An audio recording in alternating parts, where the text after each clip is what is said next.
Hello friends, कैसे आप सब लोग। तो फ्रेंड्स, आज हम लोग क्या करेंगे कि जो कॉग्निटिव डेवलपमेंट है, संज्ञानात्मक विकास, इसके बारे में चर्चा करेंगे। अब इस संज्ञानात्मक विकास के सिद्धांत में जो जो थ्योरी आई है, जैसे जीन पियाजे की थ्योरी है, जैसे इसमें हम लोग ब्रूनर की थ्योरी को पढ़ेंगे, इसमें हम लोग वाइगस्की की थ्योरी को पढ़ेंगे। तो जितनी भी थ्योरी है संज्ञानात्मक विकास से रिलेटेड, उन सभी थ्योरी को एक प्रॉपर वे में इस तरह से कवर करेंगे कि ताकि कहीं से कहाँ तक आपको परीक्षा में कोई भी दिक्कत का सामना न करना पड़े। तो अभी तक हमने सीडीपी में जो जो कवर किया है उसकी एक पूरी प्लेलिस्ट बना दी गई है। तो अभी अगर आपने उसको नहीं देखा है तो उसको ज़रूर देखिए, ताकि आपकी जो सीडीपी की अंडरस्टैंडिंग है वो अच्छे से बेहतर हो सके और अच्छे बन सके। तो सीडीपी की सीरीज में आज का जो हमारा टॉपिक होगा वो जीन पियाजे को लेकर के होगा। जीन पियाजे जिन्होंने संज्ञानात्मक विकास का सिद्धांत दिया था। तो आज की वीडियो में हम जीन पियाजे को पूरी तरह से ख़त्म करेंगे। इसके बाद कहीं से कहाँ तक आपको जीन पियाजे के बारे में कुछ भी पढ़ने की कोई ज़रूरत नहीं पड़ेगी, और जितने भी क्वेश्चन आएंगे एग्जाम में वो सारे क्वेश्चन आप आसानी से बना पाएंगे। तो अगर आप इस चैनल पर नए हैं तो चैनल को सब्सक्राइब कर लीजिएगा, क्योंकि आपके एग्जाम से रिलेटेड सारी तैयारी आपको यहाँ पर कराई जाएगी एक प्रॉपर तरीके से, ताकि जो आपका टारगेट है वो अचीव हो सके, उसमें थोड़ी हम आपकी मदद कर सकें। और सब्जेक्ट को समझाने की जिम्मेदारी मेरी रहेगी। सिर्फ और सिर्फ आपको जितना पढ़ाया जा रहा है उतना प्रॉपर नोट्स बना करके रिवाइज करते चलिए। बाकी एक भी शब्द ऐसा नहीं होगा जो आपको समझ नहीं आएगा। तो जीन पियाजे के बारे में पूरे डिटेल एनालिसिस, पूरा विश्लेषण जितना भी हो सकता है, पूरी एक्सप्लेनेशन आपको यहाँ पे आज मिलेगा। तो इस वीडियो में लास्ट तक बने रहिएगा। जीन पियाजे के बारे में आज सब कुछ खत्म हो जाएगा। तो संज्ञानात्मक विकास को समझने से पहले हम क्या करेंगे, सबसे पहले ये समझेंगे कि संज्ञान क्या मतलब होता है, कॉग्निशन का क्या मतलब होता है, ये संज्ञानात्मक जो शब्द है इसका क्या मायने होता है, और विकास का क्या मायने होता है। तो संज्ञान का मतलब होता है कि अगर मैं एक एग्जाम्पल से इसको बताऊँ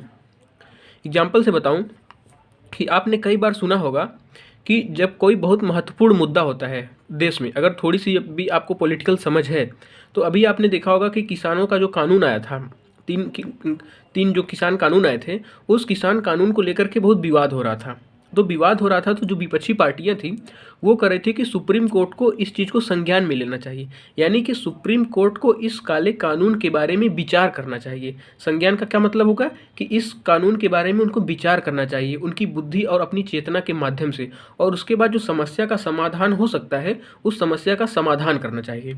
अब हो सकता है बहुत सारे लोग जो पॉलिटिकल थॉट न रखते हों, जो पॉलिटिक्स के बारे में ज़्यादा जानकारी न रखते हों, उनके लिए अगर मैं एक एग्जांपल छोटा सा व्यवहारिक बताऊं, तो मान लीजिए कि कोई एक लड़का है ए। अब ये स्कूल में पढ़ाई करता है। अब स्कूल में पढ़ता है तो इसकी नालायकी बहुत ज़्यादा बढ़ जाती है स्कूल कॉलेज में। जब ये नालायकी बहुत ज़्यादा बढ़ जाती है इसकी क्लास में, और प्रिंसिपल के माध्यम से इसको नोटिस मिलती है, उसके बाद ये नहीं सुधरता। तो क्या करता है कि जो कॉलेज के लोग होते हैं, जो कॉलेज का टीम होती है, वो क्या करती है, इसके पेरेंट्स को सूचना देती है। यानी कि जो इसकी नालायकी है, इस बालक की, इसकी बदतमीजी है, इसकी बदतमीजी को इसके पेरेंट्स के संज्ञान में लाया जाता है। यानी कि इसकी जो हालात है, इसकी दशा, इसके बारे में उनके पेरेंट्स को बताया जाता है। तो पेरेंट्स अब क्या करेंगे, पेरेंट्स करेंगे कि इसकी जो हरकत है, इस हरकत के बारे में संज्ञान लेंगे। अब संज्ञान का मतलब इसके बारे में, इसकी समस्याओं के बारे में चिंतन करेंगे, तर्क करेंगे, उसके बाद इसकी समस्या का समाधान करेंगे। तो संज्ञान शब्द का क्या मतलब होगा वो आपको शायद समझ आ गया होगा।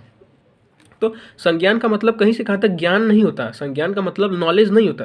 संज्ञान का मतलब होता है कि जो हमारे पास ज्ञान है उसको सुव्यवस्थित तरीके से, सुसंगठित तरीके से उपयोग करके एक अच्छे निष्कर्ष पर पहुँच जाएं। तो इसका मतलब होता है संज्ञान का मतलब।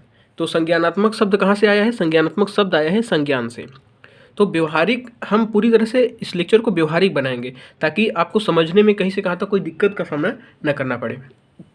तो संज्ञानात्मक सवाल पूछा जाता है कि संज्ञानात्मक विकास से कौन कौन संबंधित है। तो उसमें जीन पियाजे दे देगा, वाइगस्की दे देगा, ब्रूनर दे देगा, और कोई एक चौथा ऑप्शन दे देगा। मान लीजिए कि कोई एक और मनोवैज्ञानिक का मैस्लो दे दिया। तो कौन कौन संबंधित है और ऑप्शन में पूछा जाएगा। तो संज्ञानात्मक विकास से संबंधित कौन है, जीन पियाजे। तो एक सवाल आपका यहाँ पे तैयार हो जाएगा कि संज्ञानात्मक विकास का संबंध जीन पियाजे जो हैं, इनका संबंध संज्ञानात्मक विकास से है। इन्होंने बालक के संज्ञानात्मक विकास के बारे में बताया है। तो इनके जन्म के बारे में थोड़ा सा जान लेते हैं कि इनका जन्म कहाँ हुआ, क्योंकि ये एक इम्पॉर्टेंट मनोवैज्ञानिक है संज्ञानात्मक विकास को लेकर के।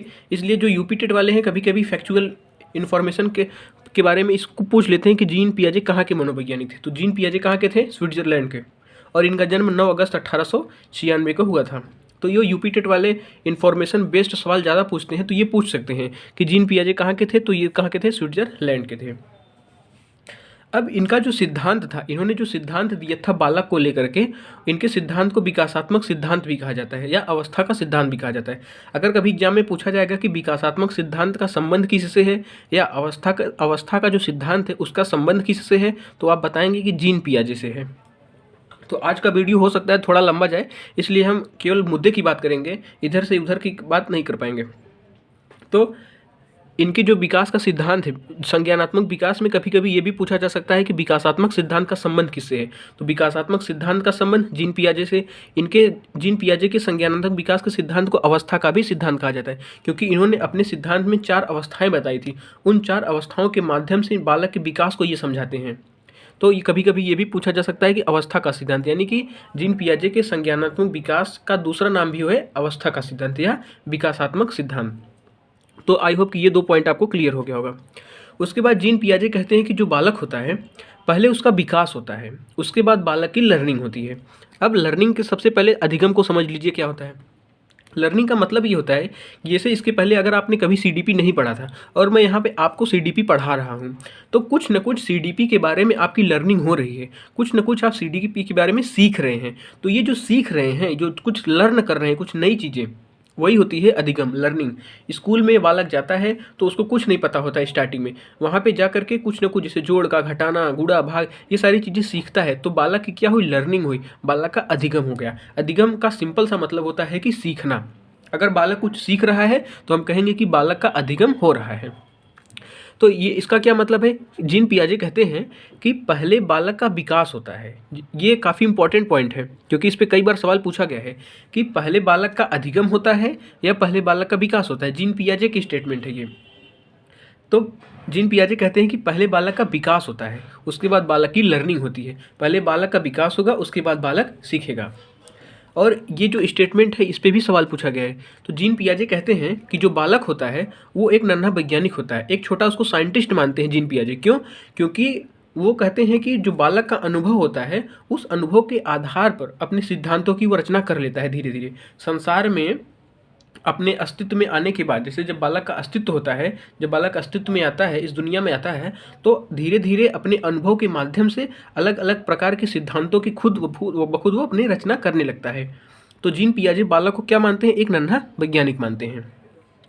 तो 4 पॉइंट हमने बताया, ये चारों पॉइंट आई होप कि आपको समझ आ गया होगा। हमने बता दिया संज्ञान का क्या मतलब होता है, विकासात्मक सिद्धांत, अवस्था का सिद्धांत भी इसी को कहा जाता है। जीन पियाजे मानते हैं कि पहले बालक का विकास होता है, उसके बाद बालक की लर्निंग होती है।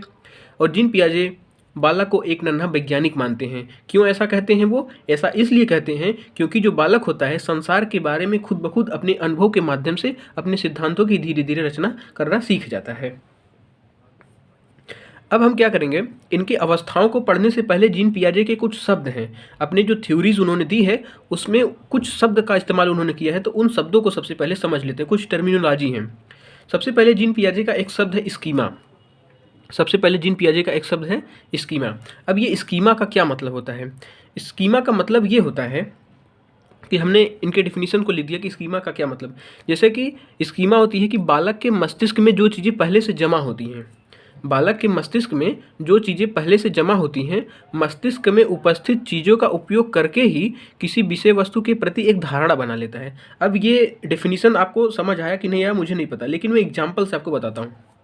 जैसे मान लीजिए कि बालक पहले ये समझता था कि जो पक्षी उड़ रहे हैं, जो चीज़ें उड़ने वाली हैं उसको वो समझ में आता है। पहले पक्षी देखा उड़ रहा है, फिर कौवा देखा उड़ रहा है, पतंग देखा उड़ रहा है, तो बाद में वो अपने मन में एक धारणा बना लेता है कि जितनी भी उड़ने वाली चीज़ें हैं वो सारी पक्षी हैं। तो अगर जहाज भी उड़ता हुआ दिखाई देगा तो वो उसको पक्षी मान बैठता है।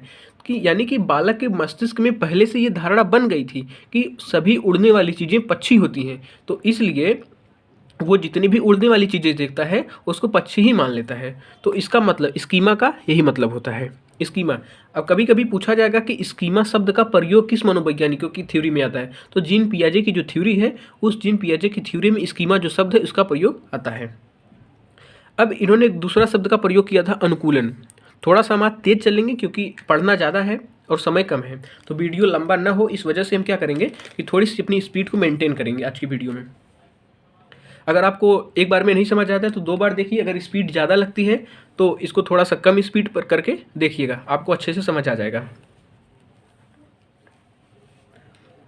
अब अगला शब्द है अनुकूलन। अब ये अनुकूलन क्या होता है? तो ये अनुकूलन अगर आप व्यवहारिक शब्दों में समझें, अनुकूलन का मतलब होता है कि वातावरण के प्रति अपने आप को ढाल लेना।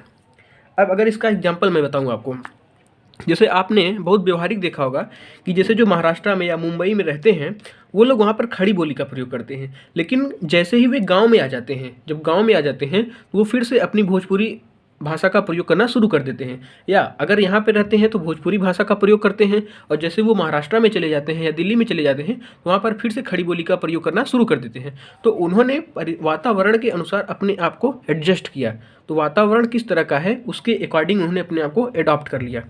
अब जहाँ पे जिस भाषा का प्रयोग होना होता है, जिस भाषा का प्रयोग हो रहा होता है उसके अकॉर्डिंग अपने आप को वो एडजस्ट करते हैं। अब महाराष्ट्र में खड़ी बोली का प्रयोग होता है तो वहाँ पे जाकर के खड़ी बोली का प्रयोग करना शुरू कर देते हैं।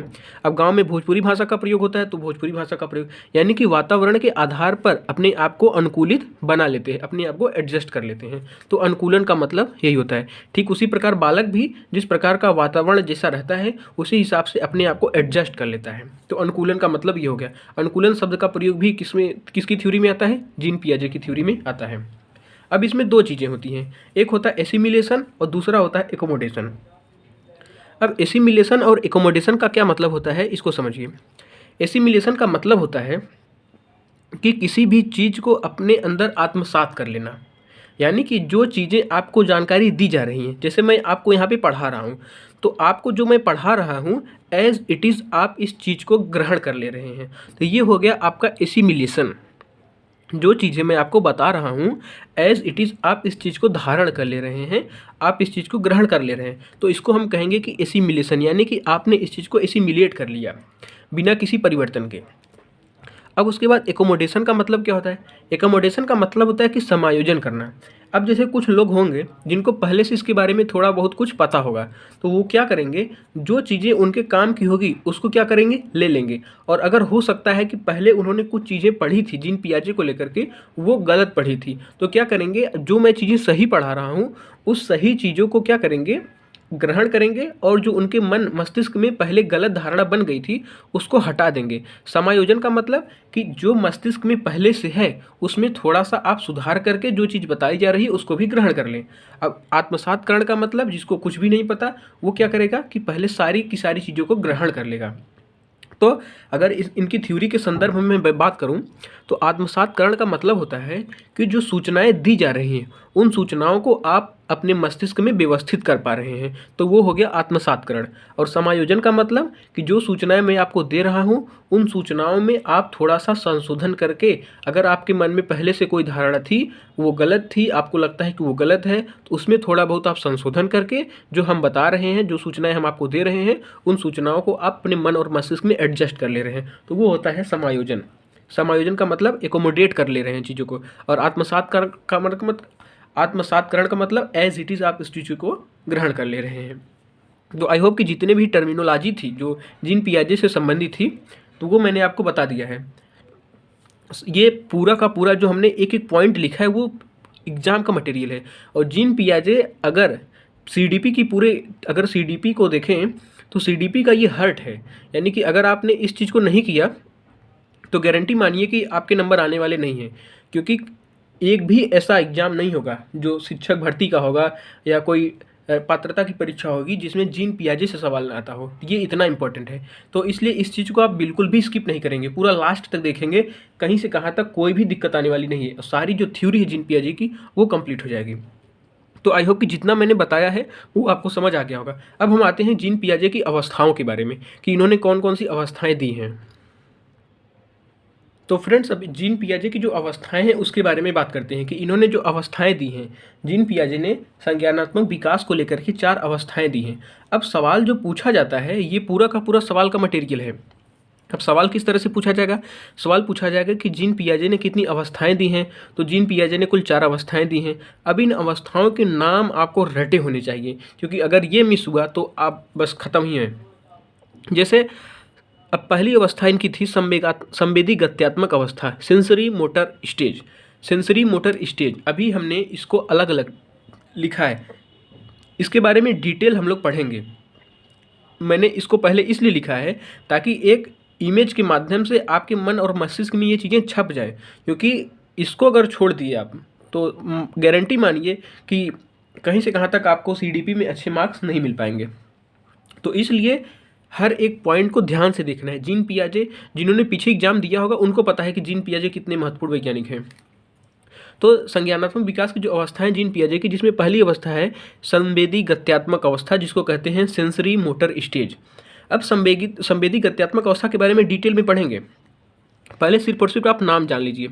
उसके बाद दूसरी अवस्था इनकी थी पूर्व संक्रियात्मक अवस्था, और ये पूरा सीक्वेंस में याद होना चाहिए। संवेदी गत्यात्मक अवस्था पहली स्टेज मानी जाती है और कब से कब तक होती है, जन्म से लेकर के 2 वर्ष तक चलने वाली ये अवस्था होती है।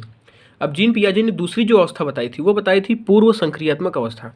पूर्व संक्रियात्मक अवस्था इन्होंने बताया प्री ऑपरेशनल स्टेज, यानी कि संक्रिया करने से पहले की अवस्था। अभी इसके बारे में भी डिटेल में हम लोग आगे पढ़ेंगे। तो इनका जो एज, ये टाइम पीरियड बताते हैं 2 से 7 साल तक की जो टाइम पीरियड होता है उसमें ये पूर्व संक्रियात्मक अवस्था मानी जाती है। ये सवाल पूछा गया है कि जो जीन पियाजे की दूसरी अवस्था है कब से कब तक मानी जाती है, तो 2 वर्ष से लेकर के 7 वर्ष तक। संवेदी गत्यात्मक अवस्था कब से कब तक मानी जाती है, तो जन्म से लेकर के 2 वर्ष तक। तो दूसरी अवस्था जीन पियाजे की है, उसका क्या नाम है, पूर्व संक्रियात्मक अवस्था। तो ये सारे के सवाल के मटेरियल हैं। अब तीसरी जो अवस्था है वो है मूर्त संक्रियात्मक अवस्था। मूर्त संक्रियात्मक अवस्था, मूर्त संक्रियात्मक अवस्था का मतलब concrete operational stage. Concrete operational stage, इसमें मूर्त अवस्थाओं के बारे में बात की जाती है और इसका टाइम पीरियड कब से कब तक होता है, 7 साल से लेकर के 11 साल तक माना जाती है। तो पहला अवस्था संवेदी गत्यात्मक अवस्था। पढ़ते पढ़ते फ्रेंड्स याद होना चाहिए आपको संवेदी गत्यात्मक अवस्था, क्योंकि हमारा जो उद्देश्य है न केवल समझना है बल्कि ये चीज़ें सारी याद भी होनी चाहिए, क्योंकि केवल समझ ही इंपॉर्टेंट नहीं है, न तो केवल याद करना ही इंपॉर्टेंट है। समझना और याद करना दोनों की अंडरस्टैंडिंग, दोनों का तालमेल होना चाहिए, तभी सवाल हो पाएंगे आपसे। तो संवेदी गत्यात्मक अवस्था पहली अवस्था, पूर्व संक्रियात्मक अवस्था दूसरी अवस्था, मूर्त संक्रियात्मक अवस्था तीसरी अवस्था। उसके बाद चौथी जो अवस्था मानी जाती है इनकी अमूर्त या औपचारिक संक्रियात्मक अवस्था, जिसको हम कहते हैं कि फॉर्मल ऑपरेशनल स्टेज। ये 11 से 15 वर्ष तक और उसके आगे तक चलती रहती है। तो संज्ञानात्मक विकास की 4 अवस्थाएं हैं। पहला सेंसरी मोटर, दूसरा प्री ऑपरेशनल, तीसरा कॉन्क्रीट ऑपरेशनल और चौथी अवस्था है फॉर्मल ऑपरेशनल। मैं इस पे इस बार इसलिए जो बार बार दे रहा हूँ क्योंकि ये काफ़ी इंपॉर्टेंट है। लगभग 120-30 सवाल तो प्रीवियस ईयर में ही जीन पियाजे से आए हैं, तो इस बात से आप इसके इम्पोर्टेंस को समझिए। अब इनके बारे में हम थोड़ी डिटेल में स्टडी करते हैं कि इनके जो अलग अलग स्टेजेज हैं उनके बारे में, जिसमें पहली अवस्था है संवेदी गत्यात्मक अवस्था, सेंसरी मोटर आर्गन। अब हमने सारी चीज़ों को लिखा भी है कि ये पहली अवस्था जीन पियाजे की है। जीन पियाजे की जो विकास की अवस्थाएं हैं उन अवस्थाओं में पहली अवस्था मानी जाती है संवेदी गत्यात्मक अवस्था, सेंसरी मोटर आर्गन। जन्म से 2 वर्ष तक मानी जाती है। अब इस अवस्था में क्या होता है, इस अवस्था में जो बालक होता है, बालक इंद्रियों और अपनी संवेदनाओं के आधार पर ज्ञान इकट्ठा करता है। जैसे जो उसकी इंद्रियां होती हैं, आँख, कान, नाक, जीभ हो गया, त्वचा हो गया, उन इंद्रियों के माध्यम से बालक अपने ज्ञान को इकट्ठा करता है, अपने ज्ञान को अर्जित करता है। और जो ये पहली अवस्था होती है इसमें वस्तु अस्थायित्व का गुण आ जाता है। वस्तु अस्थायित्व का गुण क्या होता है, सवाल पूछा जाता है कि वस्तु अस्थायित्व का जो गुण होता है वो जीन पियाजे की किस अवस्था में आता है, तो आप बताएंगे कि संवेदी गत्यात्मक अवस्था यानी सेंसरी मोटर स्टेज जो पहली अवस्था होती है उसमें वस्तु अस्थायित्व का गुण आ जाता है। अब ये वस्तु अस्थायित्व का गुण होता क्या है, वस्तु अस्थायित्व का गुण का मतलब ये होता है कि जैसे अगर कोई बालक है, उस बालक के सामने आप मान लीजिए कि कोई खिलौना आपने दिखाया, उसके बाद उस खिलौने को आपने छुपा दिया। अब छुपाने के बाद उस बालक को चूंकि वो खिलौना दिखाई नहीं दे रहा है, फिर भी वो अपने सेंसरी आर्गन की मदद से वो खिलौना जो अपने कंबल में छुपाया है उसको ढूंढ लेगा। तो उसी को कहते हैं ऑब्जेक्ट परमानेंस का गुण। तो ऑब्जेक्ट परमानेंस का गुण यही होता है। तो वस्तु अस्थायित्व का मतलब यही होता है। वस्तु अस्थायित्व का मतलब होता है कि एक ऐसी चीज़ जो एग्जिस्ट तो कर रही है लेकिन उसको सेंस नहीं कर पा रहा है बालक, जैसे हमने अभी बताया कि अगर आपने खिलौने को छुपा दिया है कंबल में, तो वो अपने सेंसरी ऑर्गन की मदद से उस खिलौने को ढूंढ लेगा। तो इसी का मतलब होता है ऑब्जेक्ट परमानेंस। सवाल कैसे पूछा जाएगा? सवाल पूछा जाएगा कि वस्तु स्थायित्व का गुण जीन पियाजे की किस अवस्था में आता है? तो आपका आंसर होगा संवेदी गत्यात्मक अवस्था। तो पहली अवस्था के बारे में हमने सब कुछ कवर कर लिया है। तो फ्रेंड्स, अब बात करते हैं दूसरी अवस्थाओं के बारे में। अभी जो दूसरी अवस्था है वो अवस्था होती है प्री ऑपरेशनल स्टेज, पूर्व संक्रियात्मक अवस्था। अब नाम से पता चल रहा है प्री ऑपरेशनल, यानी कि संक्रिया करने से पहले, क्रिया करने से पहले की अवस्था दूसरी अवस्था मानी जाती है। अब ये पूर्व संक्रियात्मक अवस्था कौन सी अवस्था? दूसरी अवस्था। इसका टाइम पीरियड कब से कब तक होता है? 2 साल से लेकर के 7 साल तक माना जाता है। अब ये अवस्था फ्रेंड्स काफ़ी इंपॉर्टेंट होती है, क्योंकि इसमें बहुत सारी जो प्रॉपर्टीज़ होती हैं, बहुत सारी जो विशेषताएं होती हैं वो सामने आती हैं। अब ये जो अवस्था होती है, इस अवस्था को आप 2 पार्ट में डिवाइड करते हैं। एक पहली होती है प्री कंसेप्चुअल स्टेज, जिसका टाइम पीरियड होता है 2 से 4 साल तक, और एक दूसरा होता है अंतःप्रज्ञ चिंतन काल, इंट्यूटिव थॉट स्टेज, जिसको टाइम पीरियड होता है 4 से 7 साल तक। यानी कि दूसरी अवस्था होती है प्री ऑपरेशनल स्टेज। इस प्री ऑपरेशनल स्टेज को भी 2 पार्ट में डिवाइड करके देखा जाता है। एक प्री कंसेप्चुअल स्टेज, यानी कि एक ऐसी अवस्था जिसको हम खोज की अवस्था कहते हैं। अब खोज की अवस्था क्यों कहते हैं? खोज की अवस्था इसलिए कहते हैं कि इस अवस्था में जो बालक होता है किसी भी घटना को लेकर के बहुत सारे सवाल पूछता रहता है। यह घटना कैसे हुआ, यह क्यों हुआ? उस बालक के अंदर क्यूरियोसिटी बहुत ज़्यादा होती है। बालक सवाल बहुत सारे डायमेंशंस में पूछता रहता है, क्यों, कैसे, क्या। तो इसलिए इस अवस्था को खोज की अवस्था, एक्सप्लोरेशन ऑफ एज के नाम से भी जाना जाता है। तो क्या याद रखना है? पूर्व संक्रियात्मक अवस्था दूसरी अवस्था होती है जीन पियाजे के विकास की, 2 से 7 साल तक चलती है। अब ये जो दूसरी अवस्था होती है इसको 2 पार्ट में डिवाइड कर लेते हैं। एक होती है पूर्व संकल्पनात्मक काल, जिसको प्री कंसेप्चुअल स्टेज कहते हैं। दूसरा होता है अंतःप्रज्ञ चिंतन काल, इंट्यूटिव थॉट स्टेज कहते हैं। पूर्व संकल्पनात्मक काल जो होता है उसका टाइम पीरियड 2 से 4 और इसका होता है 4 से 7 साल तक। तो जो पूर्व संकल्पनात्मक काल होता है इसमें क्या होता है कि इसको खोज की अवस्था भी कहा जाता है। खोज की अवस्था क्यों कहते हैं? क्योंकि इसमें बालक के अंदर क्यूरियोसिटी होती है। बालक सवाल विभिन्न प्रकार के पूछता रहता है कि कोई भी घटना क्यों हो रही है, कैसे हो रही है, तो इसलिए इसको खोज की अवस्था कहते हैं।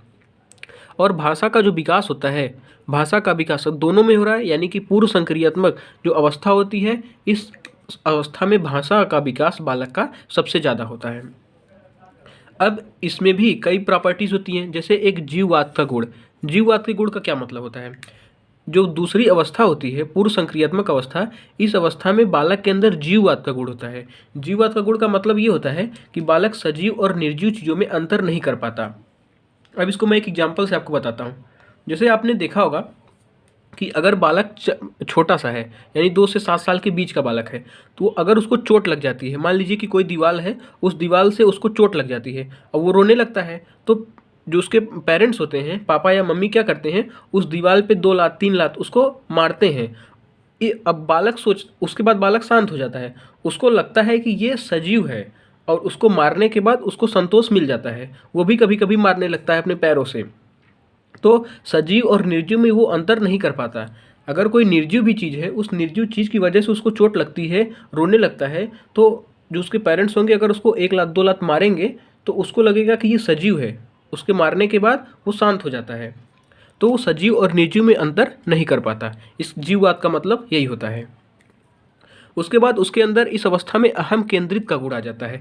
अहम केंद्रित का मतलब ये होता है कि जो बालक कर रहा है, जो वो सोच रहा है, उसको लगता है कि यही सब सही है, बाकी और जो सब कर रहे हैं वो सही नहीं है। यानी कि अहम केंद्रित का मतलब बालक के अंदर केंद्रित, अहम केंद्रित यानी कि बालक जो करेगा वही ठीक, जो सोच रहा है वही ठीक है। उसके बाद एक और प्रकार की क्वालिटी होती है अपलटावी का गुण। अब जो बालक होता है उसके अंदर अपलटावी यानी कि रिवर्सिबिलिटी की क्वालिटी नहीं विकसित होती। जैसे अगर मैं कह रहा हूँ कि 6 + 4 तो बालक बताएगा 10, लेकिन अगर मैं इसको उल्टा करके पूछता हूँ 4 + 6 बताओ तो वो नहीं बता पाएगा। यानी कि इस चीज़ को वो रिवर्स करके नहीं बता पाता। यानी कि अपलटावी, रिवर्स करने की जो गुण होती हैं, रिवर्स करने की जो प्रोसेस होती है वो बालक के अंदर नहीं इस अवस्था में होता है। तो जीववाद का मतलब क्या होता है, अहम केंद्रित का मतलब, अपलटावी गुण क्या होता है, इसके बारे में हमने पढ़ लिया। अब ये जो अवस्थाएं होती हैं, इस अवस्था में जो बालक खेल खेलता है वो सामाजिक भूमिकाओं पर आधारित होता है। जितने भी खेल बालक खेलता है वो सामाजिक भूमिका पर आधारित होता है। जैसे इसमें बालक खेलेगा गुड्डा गुड्डी का खेल खेलेगा, दूल्हा दुल्हन का खेल खेलेगा। तो आपने अगर बचपन में अगर बालक होंगे 2 से 7 साल के, तो इस उम्र के बालक जो होते हैं उसके अंदर ये सामाजिक जो भूमिकाओं वाले खेल होते हैं वो उस बालक के अंदर विकसित हो जाते हैं। तो सामाजिक भूमिकाओं के आधार पर जो बालक होता है इसमें खेल खेलता है, दूल्हा दुल्हन का खेल खेलेगा, पोस्टमैन का खेल खेलेगा, अभिनेता अभिनेत्री को का खेल खेलता रहता है। तो बालक के इस अवस्था में सवाल पूछा कैसे जाएगा कि जीववाद की जो प्रॉपर्टी होती है, जीववाद की जो विशेषता होती है किस अवस्था में होती है, अहम केंद्रित की अवस्था बालक के अंदर किस अवस्था में होती है, अपलटावी का गुण किसमें विकसित नहीं हो पाता। अब इसमें हमने देखा कि 6+4 तो वो सीख गया, लेकिन हम इसको उल्टा करके 4+6 पूछेंगे तो बालक नहीं बता पाएगा, यानी कि उसके अंदर रिवर्स करने की जो क्वालिटी है उसको नहीं पता है। उसके बाद पूछ सकता है सवाल कि सामाजिक भूमिकाओं के आधार पर किस अवस्था में बालक खेल खेलता है। तो सामाजिक भूमिका के आधार पर जो बालक खेल खेलता है वो दूसरी अवस्था में खेलता है। उसके बाद बालक के अंदर एक केंद्रीकरण का गुण होता है। केंद्रीकरण का गुण का मतलब ये होता है कि बालक सब कुछ सारी विशेषताओं को छोड़ करके केवल एक विशेषता पे ध्यान देता है। जैसे अगर मैं एग्जांपल दूँ, मान लेते हैं कि एक बालक है, उस बालक को मैंने दुकान पे ले गया, मिठाई की दुकान है, उस मिठाई की दुकान पे बालक जाने के बाद उसको आइसक्रीम दिख गया। अब वो क्या करेगा, आइसक्रीम को देखने के बाद उसके बाद जो कुछ भी दिखाई दे रहा होगा उन सारी चीज़ों को छोड़ करके सिर्फ और सिर्फ उसका फोकस किस पे होगा, आइसक्रीम पे फोकस होगा। तो एक ही चीज़ों पे फोकस कर रहा है। जैसे अगर मोबाइल है तो मोबाइल अगर बालक ले रहा है, उसको सब कुछ छोड़ करके सिर्फ और सिर्फ एक चीज़ दिखाई देगा, कार्टून दिखाई देगा, या फिर एक विशेषता पे फोकस करेगा, जैसे गेम हो गया उस पर फोकस करेगा, और जितने भी कंटेंट है इसमें उन सभी चीज़ों को फोकस छोड़ देगा। तो केंद्रीकरण का मतलब कि सभी विशेषताओं को छोड़ करके केवल एक विशेषता पर अगर बालक फोकस कर रहा है तो इसी को कहते हैं केंद्रीकरण का गुण। तो आई होप कि जो सेकेंड स्टेज है, जो प्री ऑपरेशनल स्टेज, उसके बारे में जितना भी डिटेल हो सकता था हमने सब कुछ कवर किया है। तो इससे ज़्यादा आप कुछ करने की ज़रूरत नहीं है। सिर्फ और सिर्फ क्या करिए आप कि क्वेश्चन को आप लगाइएगा, ज़्यादा से ज़्यादा क्वेश्चन सॉल्व करिए। अब इनकी तीसरी स्टेज क्या होती है और चौथी स्टेज, इसको देख लेते हैं। तो फ्रेंड्स, तीसरी अवस्था जो होती है उसको मूर्त संक्रियात्मक अवस्था कहते हैं। क्या कहते हैं? कंक्रीट ऑपरेशनल स्टेज, मूर्त संक्रियात्मक अवस्था। अब इसका टाइम पीरियड कब से कब तक होता है? तो इसका टाइम पीरियड होता है 7 साल से लेकर के 11 साल तक। तो इस चीज़ को ध्यान से याद रखना है क्योंकि ये काफ़ी इंपॉर्टेंट है, टाइम पीरियड। अब इसके बाद दूसरी जो विशेषता होती है इस अवस्था में, जो मूर्त संक्रियात्मक अवस्था, मूर्त और अमूर्त क्या होता है इसके बारे में मैंने आपको कई बार बताया है कि मूर्त का मतलब जो चीज़ें हमें दिखाई दे रही हैं, जो भौतिक चीज़ें जिसको हम छू ले रहे हैं, जिसको हम देख पा रहे हैं, उसके बारे में अगर हम चिंतन कर पा रहे हैं तो उसको मूर्त चिंतन कहते हैं। और अमूर्त का मतलब जो हमें चीज़ें दिखाई नहीं दे रही हैं, जिसके बारे में हम सोच रहे हैं, जैसे कल के बारे में सोच रहे हैं, कल के बारे में चिंतन कर रहे हैं, तो वो अमूर्त होता है। तो मूर्त जो संक्रियात्मक अवस्था होती है उसका टाइम पीरियड 7 से 11 साल तक होता है। उसके बाद बालक इसमें चिंतन करना शुरू कर देता है। 7 से 11 साल की जो अवस्था होती है उस अवस्था में बालक सोचना शुरू कर देता है, चीज़ों के बारे में चिंतन शुरू करता है। ये सवाल पूछा गया है कि किस अवस्था में चिंतन शुरू करता है। और दोस्तों, परिपक्वता नहीं आती, इसका मतलब ये नहीं है कि बालक चिंतन शुरू कर दिया तो वो दार्शनिक हो गया। चिंतन का बस स्टार्ट होता है इस अवस्था में, परिपक्वता तो आगे वाली स्टेज में आती है, लेकिन चिंतन की शुरुआत होती है मूर्त संक्रियात्मक अवस्था में। ये सवाल पूछा गया है कि चिंतन किस अवस्था में बालक शुरू करता है, तो चिंतन शुरू करता है मूर्त संक्रियात्मक अवस्था में, लेकिन इस अवस्था में परिपक्वता नहीं आती।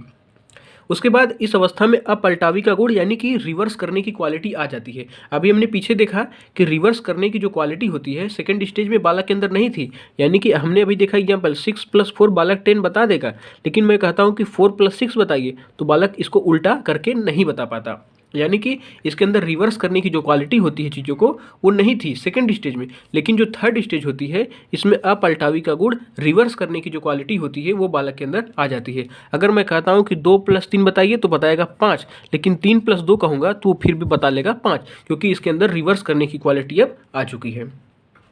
अब उसके बाद इस अवस्था में बालक के अंदर संरक्षण का गुण आ जाता है। अब संरक्षण के गुण का मतलब कि अगर जैसे यही है कि कोई चीज़ है, कोई वस्तु है, कोई संख्या है, उसमें हम न कुछ जोड़ रहे हैं न कुछ घटा रहे हैं, तो बालक को पता चल जाएगा कि अब उसकी मात्रा उतनी ही रहेगी। जैसे अगर 2 है, इसमें हम न कुछ जोड़ रहे हैं न कुछ घटा रहे हैं, तो उसको पता चल जाएगा कि उसकी मात्रा अब उतनी ही रहने वाली है, यानी कि वो संरक्षण की कंसेप्ट को समझ जाता है। उसके बाद एक होता है क्लासिफिकेशन का सब्जेक्ट। क्लासिफिकेशन का मतलब अगर समान प्रकार की चीज़ें हैं, अब जैसे मान लीजिए कि मैं लिख देता हूँ एक एग्जाम्पल 1 1 2 2 4 5 5 4। तो अब मैं कहता हूँ कि इसको क्लासीफाई करिए अलग अलग कैटेगरी में, तो बालक कहेगा कि एक एक सेम है तो इसको एक कैटेगरी बना देगा, 2 और 2 सेम है तो इसकी कैटेगरी बना देगा, 4 और 4 अलग है तो इसकी कैटेगरी बना देगा, 5 और 5 अलग है तो एक ही टाइप की चीज़ है ना, एक और एक एक टाइप की कैटेगरी, 2 और 2 अलग टाइप की कैटेगरी दूसरी टाइप की, 4 और 4 सेम सेम है तो एक अलग टाइप की कैटेगरी, 5 और 5 सेम सेम है नंबर, एक अलग कैटेगरी। तो क्लासीफाई करना बालक सीख जाएगा। तो बालक में क्या होगा, इसमें वर्गीकरण की क्वालिटी आ जाती है। अब इसी में अगला है क्रमबद्धन, सीरियलाइजेशन। अब सीरियलाइजेशन का मतलब होता है कि बालक चीज़ों को क्रम में करना सीख जाता है। अब जैसे इसी को मैं कहता हूँ कि बताइए कि इसको क्रम में सजाइए, तो बालक बता देगा पहले 1 1 आएगा, फिर 2 2 आएगा, फिर 4 4 आएगा, फिर 5 5 आएगा। यानी कि बालक के अंदर क्रम की जो क्वालिटी है, क्रम में चीज़ों को सजाने की जो गुण है वो आ जाता है। उसके बाद एक इसका अलग अगला विशेषता होता है आगमनात्मक चिंतन, यानी कि इंडक्टिव थिंकिंग। अब ये क्या होता है, हालांकि आगमनात्मक और निगमनात्मक क्या होती है ये मेथड्स के बारे में हम लोग आगे पढ़ेंगे, लेकिन अभी के लिए समझिए आगमनात्मक का मतलब होता है कि एग्जाम्पल टू रूल। अगर मैं बालक को कोई चीज़ समझा रहा हूँ तो पहले मैं एग्जाम्पल उसको ढेर सारा एग्जाम्पल बताता हूँ। जैसे मान लीजिए कि हमें उसको जोड़ का कंसेप्ट सिखाना है तो हम पहले जोड़ से रिलेटेड बहुत सारी चीज़ें उसको सिखाएंगे कि 2 + 2 3 + 3, 2 उंगली जोड़िए 2 उंगली जोड़िए कितना होगा। पहले हम बहुत सारे एग्जाम्पल उसको बताएंगे, 2 सेब और 2 सेब जोड़ के बताइए कितना होगा। तो इस तरह से हम पहले उसको एग्जाम्पल बताएंगे, एग्जाम्पल के बाद अगर हम रूल पे पहुंच पा रहे हैं तो उसको कहेंगे आगमनात्मक थिंकिंग, आगमनात्मक चिंतन। तो पहले एग्जाम्पल, उसके बाद अगर रूल को समझा रहे हैं तो ये आगमनात्मक विधि भी मानी जाती है। तो मूर्त संक्रियात्मक अवस्था के बारे में इतनी सारी चीज़ें ध्यान रखनी है। इसके बाद लास्ट जो स्टेज है वो है औपचारिक संक्रियात्मक अवस्था, फॉर्मल ऑपरेशनल स्टेज। अब ये फॉर्मल ऑपरेशनल जो स्टेज होती है इसमें बालक अमूर्त चिंतन करना शुरू कर देता है, यानी कि जो चीज़ें उसको बालक को दिखाई नहीं दे रही हैं, जैसे मान लीजिए कि वो कल कुछ काम करेगा तो उसको उसके बारे में वो सोचना शुरू कर देगा। जो चीज़ें नहीं दिख रही हैं उसके बारे में भी सोचना स्टार्ट कर देता है बालक, तो उसको कहते हैं अमूर्त चिंतन। सवाल इससे तो सीटेट में सबसे ज़्यादा सवाल पूछा जाता है।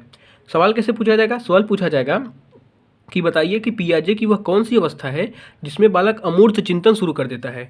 अमूर्त चिंतन के साथ साथ बालक इसमें तार्किक चिंतन भी शुरू कर देता है, लॉजिकल थिंकिंग, यानी कि सही डायरेक्शन में सोचना शुरू कर देता है। तो वो कौन सी अवस्था होगी, वो औपचारिक संक्रियात्मक अवस्था है। जब आप पेपर को लगाएंगे तब आपको पता चलेगा कि इससे कितने सारे सवाल पूछे गए हैं। और इस अवस्था का टाइम पीरियड कितना होता है, 11 से 15 साल तक का टाइम पीरियड होता है। अब इसमें निगमनात्मक चिंतन होता है, जैसे हमने क्या बताया, पहले बालक को एग्जाम्पल दीजिए, उसके बाद कुछ रूल को समझाइए। निगमनात्मक में क्या होता है, बालक को पहले रूल बता दीजिए, रूल बताने के बाद एग्जाम्पल।